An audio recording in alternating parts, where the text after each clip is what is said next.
신들의 분노로 인해 대륙의 모든 생명체 위 최강으로 군림하던 거인들이 죽거나 도망쳤습니다.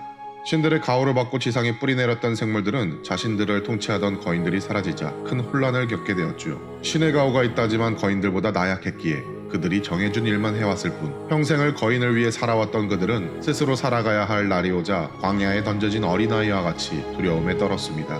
하물며 에바의 나약함 때문에 대륙은 뒤틀렸고 실렌의 분노로 인해 죽음과 마물이 태어났으며 신과 거인의 싸움으로 벌어진 대재앙은 이 사태를 더욱더 걷잡을 수 없게 만들었습니다. 많은 이들이 대재앙에 소멸되었고 또한 많은 생명이 혼란의 와중에 죽어갔습니다.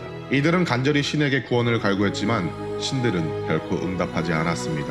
이때 이 사태를 파악하고 처음으로 상황을 수습하려던 종족이 있었습니다. 그들은 거인에게 마법과 정치의 일을 부여받은 종족 엘프였습니다. 엘프들은 거인들이 대륙을 통치했을 때처럼 서로 다른 종족들을 하나로 묶어 대륙을 정리하고 다친 생명들에겐 그들만의 마법으로 치유를 해주었죠.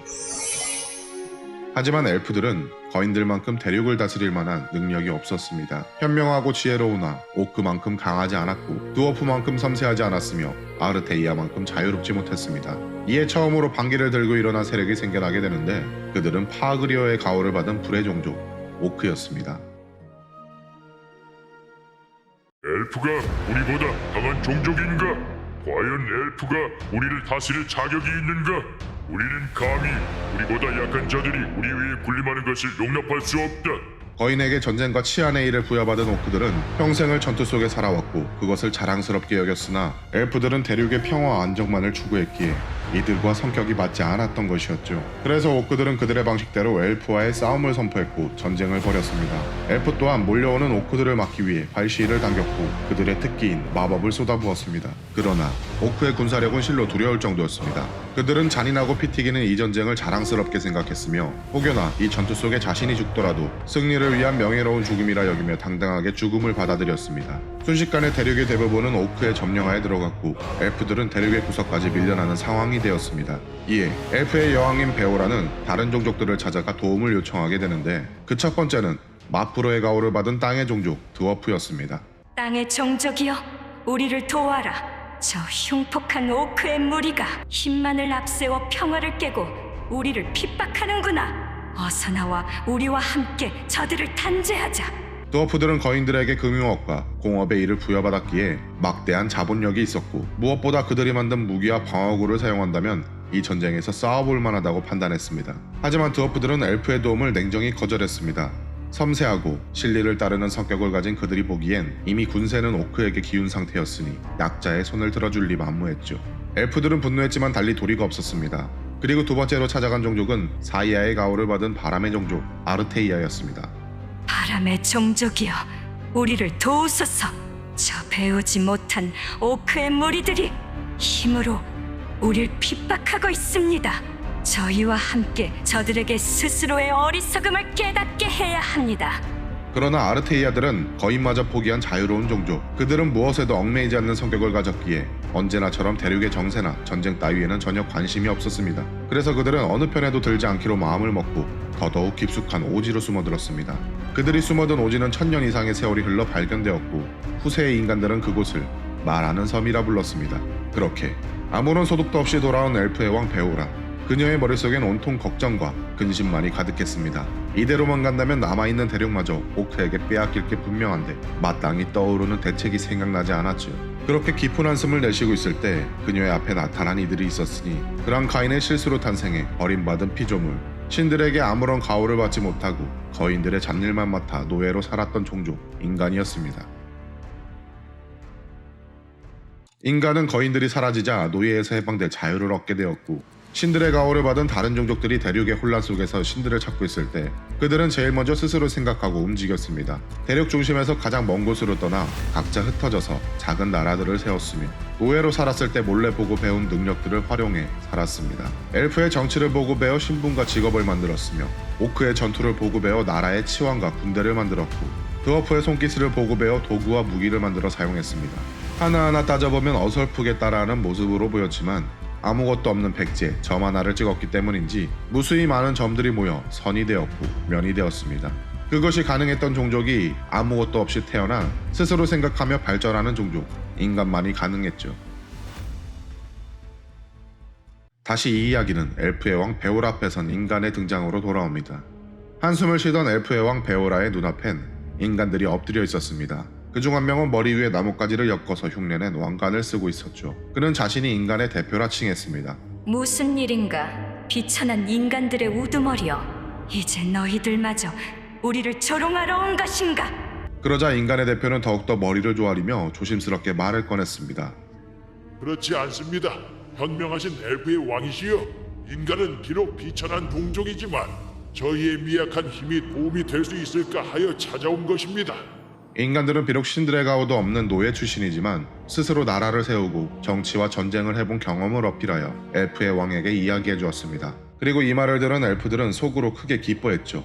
비록 어리석고 무력한 인간들이라 할지라도 그들의 경험과 인구수는 전쟁에 도움이 될 수 있을 거라 생각했습니다. 그리하여 엘프의 왕은 인간의 왕에게 그대들의 경험을 인정하고 충성심을 보았으니 엘프를 위해 기꺼이 목숨을 바쳐 이 전쟁을 승리로 이끌어준다면 엘프 종족 바로 다음은 인간의 자리가 될 수 있음을 선언합니다. 그렇게 엘프의 왕의 말을 들은 인간의 왕은 크게 감격한 듯 연거푸 머리를 조아렸습니다. 하지만 그는 다시 조심스럽게 고개를 들어올려 엘프의 왕에게 부탁을 청하게 되는데 그 부탁은 인간들에게 마법을 가르쳐달라는 것이었죠. 엘프의 영광스러운 승리를 위해 싸울 준비는 되어 있으나 자신들의 나약한 육체로는 오크에게 생채기 하나 낼 수 없고 만들어낸 무기로는 오크들의 근육에 튕겨져 나올 뿐이라며 오크와 싸우기 위해선 엘프의 마법이 필요하다 청했습니다. 이 말을 들은 엘프들은 인간의 당돌함에 어이가 없어 크게 화를 냈습니다. 지금 바로 손을 내밀어 마법으로 태워주기로 했죠. 하지만 엘프의 수장인 베오라는 이성적으로 생각하여 인간들의 주장을 들어주기로 합니다. 우선 인간들이 너무나도 힘이 없으면 전쟁에서 이길 수 있을지가 의문이었고 다음으로는 인간들의 하등한 머리로 마법을 익혀봤자 크게 위협이 되지 않을 것이라 생각했었습니다. 그래서 엘프들은 인간들에게 마법을 가르쳐주기 시작했는데 인간들은 엘프들의 생각보다 훨씬 빠르게 마법을 익혀나갔고 항상 노동을 하고 자신들끼리 싸우며 단련된 그들의 육체는 오크만큼은 아니지만 상당히 강인한 편이었죠. 그뿐 아니라 인간들은 은근 손재주도 있는 편이어서 무기도 능숙하게 다룰 수 있었습니다. 그렇게 인간의 군대는 단기간에 상당한 성장을 보여주며 오크와의 전쟁을 준비했습니다. 전쟁 준비를 끝마친 엘프와 인간연합군은 점차 오크들을 앞서기 시작했습니다. 대륙의 끝으로 밀려있던 엘프의 영역도 넓어졌죠. 이때 지금까지 오크의 편에 서서 그들의 무기를 만들어주고 요새를 지어주던 드워프들은 정세가 바뀌자 오크를 버리고 엘프와 인간의 편에 붙기 시작했고 그들에게 더욱더 날카로운 무기와 정교한 갑옷을 만들어주었습니다. 그리하여 인간들은 한층 더 강해질 수 있었고 이젠 따로 엘프의 군대가 없이도 오크의 군대를 물리칠 수 있게 되었는데 이 상황을 지켜본 전쟁에 참여한 일부 엘프들은 전쟁 이후 승리에 취한 인간들의 모습을 보고 불안에 떨었습니다. 자신들보다 비천하다고 생각했던 인간들이 날이 갈수록 통제가 불가능할 정도로 강해지고 있다는 것을 느꼈고 만약 이들이 전쟁이 끝난 후에 배신이라도 하게 된다면 엘프들이 이길 수 있을 거라 장담하지 못했기 때문이었습니다. 하지만 고위 엘프, 권력을 가진 자들은 끝까지 방심을 하고 있었습니다. 설마 대륙에서 가장 비천한 쓰레기나 마찬가지인 인간들이 반역을 꾀할 수 있으리라고는 생각하지 않았던 것이었죠. 게다가 오크와의 전쟁에서 승리가 눈앞에 있는 지금 다른 것을 생각할 겨를이 없었습니다. 그렇게 시간이 지날수록 인간들은 점점 더 고위 마법을 익혀갔고 오크와의 전쟁에서 매번 승리의 깃발을 꽂아 영토를 넓혀나갔습니다. 이들의 전쟁은 수십 년에 걸쳐 일어났고 그 마지막은 엘프와 인간연합군의 승리로 돌아갔습니다. 전쟁에서 패배한 오크들은 굴욕적인 평화조약을 체결하고 자신들의 근거지인 엘모어 북부로 쫓겨나게 되었는데 평화조약을 체결한 오크의 왕 헤스트이 족장은 엘모어 북부로 가기 전 엘프의 왕에게 마지막 말을 남기고 갈 길을 옮깁니다. 엘프들이여, 이것은 그대들의 승리가 아니다. 저 더러운 인간들의 승리이니 그대들은 자신이 키운 저 괴물들이 돌아선다면 어떻게 저지할 수 있겠는가? 전쟁에서 승리한 엘프들은 승리를 만끽했으나 인간들은 승리를 만끽하고 있는 엘프들을 보고 오래전부터 철저히 그리고 비밀리에 준비해왔던 역모를 실천했습니다. 인간들은 자신들에게 마법을 가르쳐준 엘프들에게 마법을 사용했으며 또한 드워프가 전해준 무기를 사용해 그들의 목을 쳤습니다. 전쟁에 참여했던 엘프들은 자신들이 느꼈던 불안감이 현실로 다가왔으나 이미 전쟁으로 인해 지칠 대로 지쳐있어 제대로 반격하지 못했고 고위 엘프들은 이제서야 자신들이 용의 새끼를 키워왔음에 깨닫고 비명을 질렀지만 그 깨달음은 이미 때늦은 후회였죠. 그렇게 힘이 남아있는 엘프들은 다시 다시 한번 일어나 인간들에게 대적했고 마법과 마법이 부딪히며 대륙을 뒤흔드는 전투가 벌어졌으나 이미 성장할 대로 성장해버린 인간의 강함이 엘프를 압도하자 엘프들은 자신들의 근거지인 엘프의 숲까지 후퇴하게 되었고 인간들은 그들을 따라 최후의 결전을 준비했습니다. 이 숲은 엘프들의 마력이 가장 강하게 작용하는 곳이었습니다. 엘프들은 이 숲에서 빠르게 회복하고 승리의 발판으로 사용하려 했죠. 하지만 인간들은 엘프들이 설계해놓은 함정과 미로 같은 던전을 뚫어가며 끝없이 몰려들었습니다. 결국 엘프들은 인간의 군대를 모두 막아내는 것은 불가능하다 판단해 고귀하게 여겼던 자부심도 대륙에서 제일 자신있던 마법도 그리고 마지막으로 믿었던 숲의 마력마저 내팽겨치고 더욱 깊숙한 숲으로 도망쳤습니다. 인간들은 엘프의 멸망을 위해 따라가려 했으나 그곳은 엘프만이 들어갈 수 있는 결계가 쳐져 있는 곳. 후세의 인간들은 이곳을 세계수라 불렀으며 엘프들은 어머니의 나무라 부른 곳이었죠. 이로써 종족 간의 대전쟁은 막을 내렸으며 그 최후의 종족은 인간이 되었고 신의 실수로 만들어진 피조물이었던 인간들은 신이 만든 대륙의 패자로 등극하게 되었습니다. 어떤가요? 가장 비천하다 생각했던 인간들이 대륙의 주인이 되었잖아요. 그렇게 약했던 종족들이 우린 싸우진 않았지만 지켜봤어요. 하지만 인간들은 욕심이 너무 많았어요. 신들을 뛰어넘으려 했거든요. 그렇다면 이제 가장 찬란했던 인간의 왕국에 대해 이야기해 줄게요.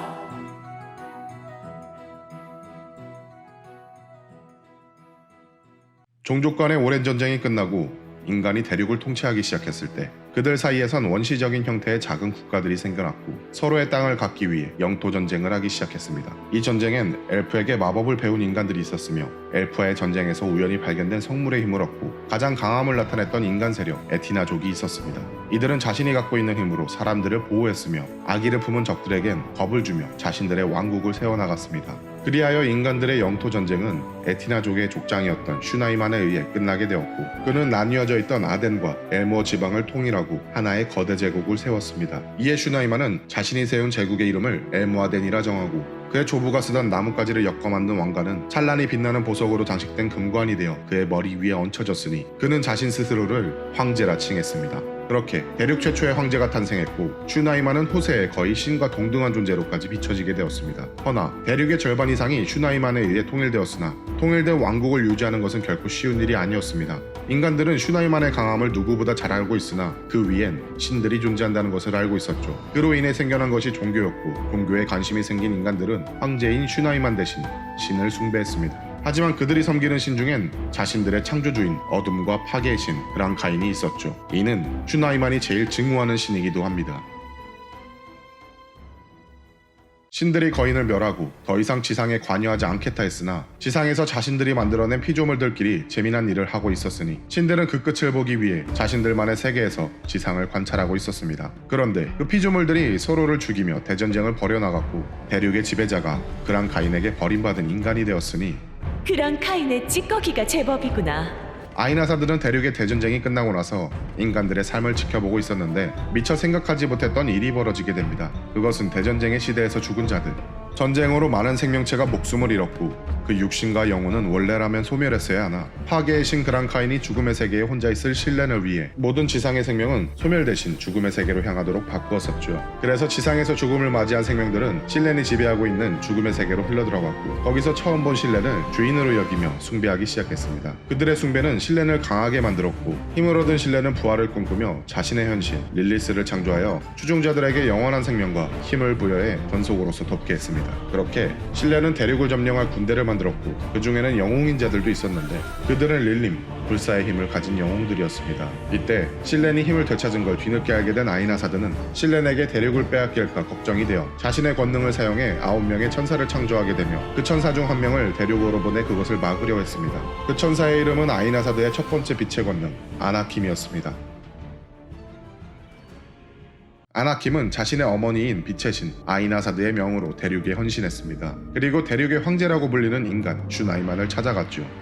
인간의 왕이여, 나는 아나킴, 빛의 신 아이나사드님이 만든 9 천사 중 첫째다. 인간의 왕이여, 모든 대륙의 생명이 너를 숭배하길 원하는가? 그럼 나의 권능으로 힘을 주마. 대신 죽음의 세계로부터 부활을 꾀하는 신렌을 막아다오. 그 말을 들은 슈나이만은 자신이 그동안 고민하고 있던 문제를 해결할 방법이 떠올랐습니다. 인간들의 태생적인 한계.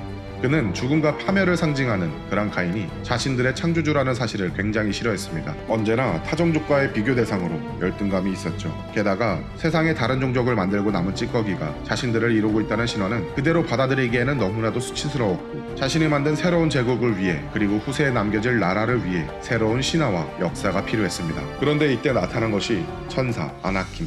슈나이만은 아나킴의 제안을 받아들이고 아나킴과 함께 제국으로 돌아가 인간들에게 보여주며 대대적인 종교개혁을 하기 시작했습니다. 인간의 창조주는 어둠과 파괴의 신 그랑카인이 아닌 빛과 창조의 신인 아이나사드라 말하며 아나킴을 앞세워 빛의 권능을 보여주며 숭배하라 말하였습니다. 그래서 어둠이나 파괴에 관련된 마법과 그랑카인을 숭배하는 신자들은 사형을 당했고, 이후 수대에 걸친 종교개혁으로 후세에게 전해지는 신화는 왜곡이 되어 인간의 창조주는 아이나사드로 변해 있었고, 빛과 창조의 신에서 선의 신으로, 어둠과 파괴의 신에서 악의 신으로 불리게 되었습니다. 이 모든 역사를 지켜보고 있던 그랑카인은 그저 웃으며 이 사실을 받아들였습니다. 저들이 나를 섬기지 않겠다고 해도 나는 화를 내지 않겠다. 하지만 어리석은 인간들이여, 하늘을 아무리 손바닥으로 덮어보아도 그 하늘이 너희의 손바닥보다 작단 말인가. 슈나이만은 아나킨과의 약속을 지키기 위해 자신과 빛의 신을 숭배하는 백성들과 함께 신레네 군대를 토벌하기 시작했습니다. 하지만 악마들을 죽여나가며 계속해서 싸울수록 슈나이만은 묘한 기분을 느끼기 시작했죠. 그는 전쟁 도중 자신의 공격을 받은 신레네 권속이 죽음에도 기뻐하는 모습을 보고 이렇게 질문했습니다. 뭐가 그렇게 웃기지? 죽을 테니까. 죽음에서 태어난 자가 죽음으로 돌아간다. 너는 다시 신령님의 곁으로. 이 얼마나 기쁜 일인가. 너희같이 살아있는 꼭두각시들은 느낄 수가 없는 기쁨이다. 슈나이만은 이상한 감정을 애써 억누르고 자신의 백성들과 아나킴의 군대와 함께 계속해서 진격하고, 악마들이 소환되는 6개의 탑을 봉인한 후 최후의 결전이 벌어지는 마지막 장소인 네크로폴리스까지 찾아왔습니다. 그곳엔 실렌의 헌신이자 고위 악마인 릴리스가 하늘에 떠 있었죠. 릴리스의 존재를 확인한 아나킴은 그대로 돌진했고, 하늘에선 천사와 악마의 싸움이, 지상에선 인간과 마물의 싸움이 이어졌죠. 그런데 인간들은 점점 겁을 먹게 되었습니다. 분명 자신의 손으로 마물을 베고 또 베었으나 줄지 않고 계속해서 몰려오는 마물의 숫자를 감당할 수가 없었죠. 네크로폴리스는 죽음의 세계, 그 안에서 릴리스의 군세는 계속해서 재생하는 무한의 군대였습니다. 죽은 자들이 머물고 돌아가는 그곳, 이 장소에서 싸운다는 것은 사실상 천사인 아나킴에게 승산이 없었죠. 그리고 그 사실을 제일 먼저 깨달은 것은 슈나이만이었습니다. 그렇게 하늘에서 벌어진 아나킴과 릴리스의 전투력은 비슷했으나 릴리스는 계속해서 재생과 회복을 반복했고, 아나킴은 죽음의 세계에 계속해서 힘을 뺏기고 있었습니다. 그것을 바라보고 있던 인간들은 더 많은 공포와 두려움을 느끼기 시작했습니다. 이것이 신의 싸움인가? 우리 인간 따위는 백성들이 두려움에 떨며 하늘을 바라보고 있을 때 슈나이만 또한 고개를 들려 하늘을 보았습니다. 이제 올려다보는 건 성미에 맞지 않는군. 결국 죽음의 세계의 힘을 거의 다 뺏긴 아나킴은 지상에서 자신을 바라보고 있는 슈나이만에게 약속을 지키라 소리쳤습니다. 슈나이만, 뭘 하느냐? 권능에 대한 약속을 지켜 날 도와라. 이 말이 끝나자마자 슈나이만은 자신의 힘을 모두 개방하고 마법사들과 함께 고위 마법을 사용하기 시작했습니다. 신을 봉인하기 위한 최후의 마법. 그런데 이 봉인의 힘은 릴리스만이 아닌 아나킴에게도 향해 있었죠. 이것은 실수가 아닌 작전, 황제 슈나이만의 계획. 슈나이만, 쓰레기 같은 인간들.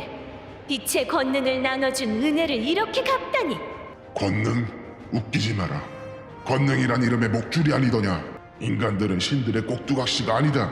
더 이상 신들의 장기말 노릇을 그만두겠다. 미년의 적과 이곳에 잠들거라. 그렇게 릴리스와 아나킴은 영원의 봉인 속에 갇히게 되었습니다. 봉인이 되기 전 아나킴이 어머니를 찾는 마지막 목소리가 들려왔지만 아이나사드는 그녀의 부름에 응답하지 않았습니다. 버림받은 천사 아나킴. 천사와 악마의 싸움이 끝났고 대륙엔 인간의 역사만이 남은 채 1000년이란 세월이 흘렀습니다.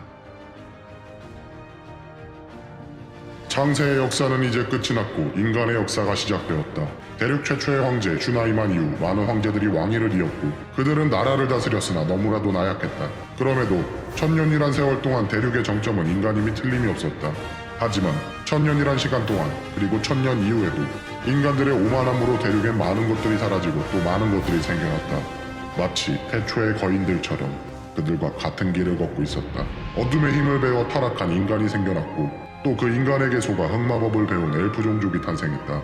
신의 힘을 탐하여 괴물이 되어버린 황제와 또 그의 길을 함께 죽음이 되어버린 기사까지. 황제의 길이 여기까지라면 나도 여기까지다. 수호기사 발드 마지막까지 황제를 지킬 뿐